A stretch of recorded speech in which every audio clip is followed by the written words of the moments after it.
변동성 시장에서의 투자 전략 두 번째 시간. 지난 ETF4U에서는 미국의 배당 귀족주를 소개하면서 배당 성장주들이 안정성과 성장성 모두를 기대해 볼 수 있다고 말씀드렸는데요. 오늘 소개할 상품도 두 가지 측면에서 매력적입니다. 바로 미국 리츠입니다. ETF4U. 리츠는 증시 변동성이 확대되고 인플레이션이 장기화될 때 특히 주목받는 상품이죠. 가장 큰 이유는 안정성입니다. 리츠는 부동산 자산을 기초로 가지고 있는 만큼 기업의 주가 대비 가격 변동성이 낮다는 특징이 있습니다. 또 시세 차익과 함께 부동산 임대 수익에서 나오는 분배금으로 현금 흐름을 만들 수 있고요. 한마디로 안정성이 확보된 상품이라는 거죠. 실제로 날이 돼서 2019년 말 발표한 논문에 따르면 리츠는 1978년부터 인플레이션이 있을 때마다 이를 상회하는 성과를 기록했는데요. 조사 표본의 68%에서 69%를 보여줍니다. 쉽게 말하자면 10번 중 7번은 인플레이션 해지 자산의 역할을 해냈다는 건데요. 참고로 리츠와 함께 인플레이션 해지 수단으로 꼽히는 금과 팁스가 기록한 숫자가 각각 43%, 57%거든요. 네, 그만큼 리츠가 인플레이션 해지 역할을 톡톡히 한다는 것을 알 수 있는 대목이죠. 그리고 또 하나, 물가가 올라도 부동산 임대료 역시 인플레이션의 준에 인상되기 때문에 순영업이익은 오히려 증가할 가능성이 높습니다. 현재 미국 부동산 시장을 보면 리오프닝 효과로 공실률이 낮아지면서 가격이랑 임대료가 상승하는 추세거든요. 이러한 상황들을 고려해보면 미국 리츠에 투자할 경우 금리 인상이나 인플레이션이 한 번에 몰려오더라도 견뎌낼 수 있는 룸이 있다는 결론을 내릴 수 있죠.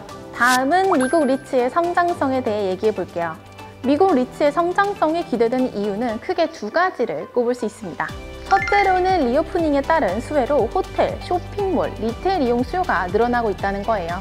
이에 따라 최근 2년 사이 1%대까지 떨어졌던 호텔, 리조트 비중이 높아지고 있는 추세고요. 수익률 역시 꾸준히 상승하고 있습니다. 최근 1개월 사이 S&P 500이 마이너스 11% 떨어진 반면 호텔과 리조트 수익률은 1.9% 상승했다는 것이 단적인 예죠. 방금 얘기한 리오프닝이 미국 리츠의 중단기적 성장성에 해당한다면 두 번째 이유는 미국 리츠의 장기적인 성장성에 해당하는데요. 바로 데이터 센터와 물류 센터입니다.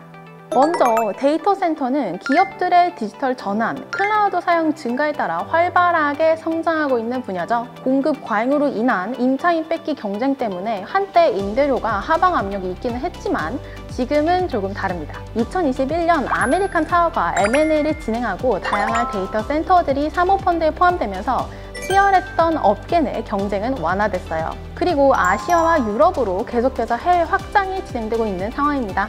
최근엔 기업들이 자사 데이터 센터 용량을 줄이고 전문 데이터 센터에 위탁하는 것이 트렌드로 자리 잡았는데요. 대형 데이터 센터 리츠 비중이 높은 미국 리츠 지수를 추종하는 ETF 입장에선 오히려 좋은 일이라고 볼 수 있겠습니다. 물류센터의 경우는 이커머스의 수요 대비 턱없이 부족한 공급으로 인해 계속해서 필요성이 높아지고 있습니다. 미국 대표 물류센터 리츠인 폴로지스의 연구에 따르면 이커머스 매출이 연간 10억 달러 증가할 때마다 1.25 밀리언 스퀘어핏의 물류 창고가 추가로 필요한데요. 리오프닝으로 최근 이커머스의 매출이 줄어들고 있다던데 그럼 물류 창고 수요가 줄어드는 건 아닌가? 이런 생각이 드실 수 있는데요. 그럼에도 불구하고 이미 팬데믹이 야기한 물류센터 공급이 너무나도 부족한 상황이라 큰 영향은 없을 것으로 예상됩니다. 지금도 미국 물류창고는 빈 곳이 거의 없다시피 한 상황이거든요. 공실률이 20년 내 최저치인 4.1%를 기록했을 정도니까요. 자, 이렇게 되면 물류창고를 갖고 있는 리츠 입장에선 임대료를 높게 부를 수 있는 파워가 생기겠죠? 그러면서 2021년 3분기 기준 물류센터의 평균 임대료는 2020년 대비 10.4%나 증가했는데요. 산업용 리츠의 경우 임대료 인상에 대한 저항이 상대적으로 낮은 데다 다른 물류창고와 계약 시 발생하는 이동 비용 때문에 재계약을 하는 경우가 많거든요.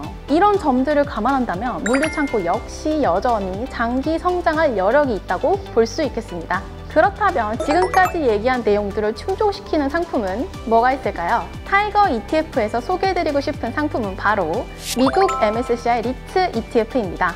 이 상품은 연간 4번, 7년 연속으로 분배금을 지급했는데요. 2022년에도 이미 2번 분배금이 나왔고 앞으로도 연간 3% 내외로 분배금이 지급될 예정입니다. 변동성 면에서도 안정적인 모습을 보여주고 있는데요. 나스닥 100 지수와 비교해보면 1년 기준 나스닥 100 지수 변동성이 23%인 반면 미국 MSCI 리츠 지수의 변동성은 18%입니다.